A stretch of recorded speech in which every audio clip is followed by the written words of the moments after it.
আমি পড়তে চাই, আমি শিক্ষিত হতে চাই।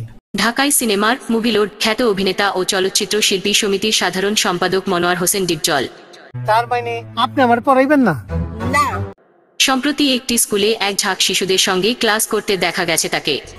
শুধু তাই নয়, ক্লাসে অংশ নিতে তিনি সকলের মতো একই ইউনিফর্মে ছিলেন। বিষয়টি রীতিমতো বিস্মিত করেছে নেটিজেনদের। তাদের মনে প্রশ্ন ওঠে, হঠাৎ স্কুলে কেন ডিপজল?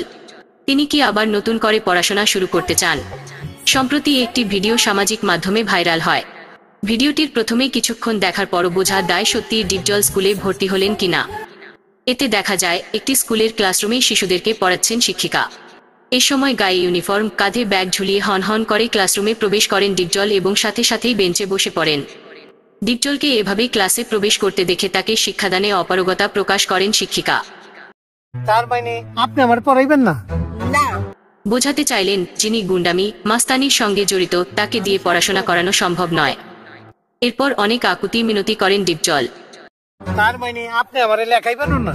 না। বললেন তিনি শিক্ষিত হতে চান, সেই জন্য ক্লাসে আসা। কিন্তু এরপরও ক্লাসরুমে ঠাঁই হয়নি তার। আমি পড়তে চাই, আমি শিক্ষিত হতে চাই। তবে এটি ডিপজলের বাস্তব জীবনের কোনো ঘটনা নয়। অমানুষ হলো মানুষ চলচ্চিত্রের একটি দৃশ্য এটি। না, নামুম না। বৃহস্পতিবার দুপুরে ডিপজলের ফেসবুক পেজ থেকে সিনেমাটির একটি ভিডিও প্রকাশ করা হয়। মূলত এই সিনেমায় একজন ভয়ঙ্কর সন্ত্রাসীর চরিত্রেই দেখা যাবে ডিপজলকে। চলচ্চিত্রটির গল্প এমন স্কুলের শিক্ষিকা মৌ খানের প্রেমে পড়েন তিনি। এরপর তার মধ্যে পরিবর্তন শুরু হয়। পড়াশোনা তোমাকে দিয়ে হবে না। কেন হইব না? নানাভাবে পটাতে শুরু করেন মৌকে। যদিও ক্লাসে মৌ তাকে শিক্ষা নেওয়ার ব্যাপারে নাকচ করে দিয়েছেন। তার মানে আপনি আমারে লেখাইবেন না? না। নেটিজেনরাও ডিপজলকে এমন চরিত্রে দেখে ভালোবাসায় ভরিয়ে দিয়েছেন। তবে অনেক নেটিজেন আবার মজাও নিয়েছেন, আবার কেউ কেউ সমালোচনাও করেছেন। সম্প্রতি বাংলাদেশ চলচ্চিত্র শিল্পী সমিতির সাধারণ সম্পাদক পদে নির্বাচিত হয়েছেন ডিপজল। এ নিয়ে অবশ্য কম আলোচনা হয়নি। যদিও এই খল অভিনেতাকে নিয়ে সবকিছুই এখন শান্ত। ডিপজলের চলচ্চিত্রে আগমন ঘটে মূলত খল চরিত্র দিয়েই।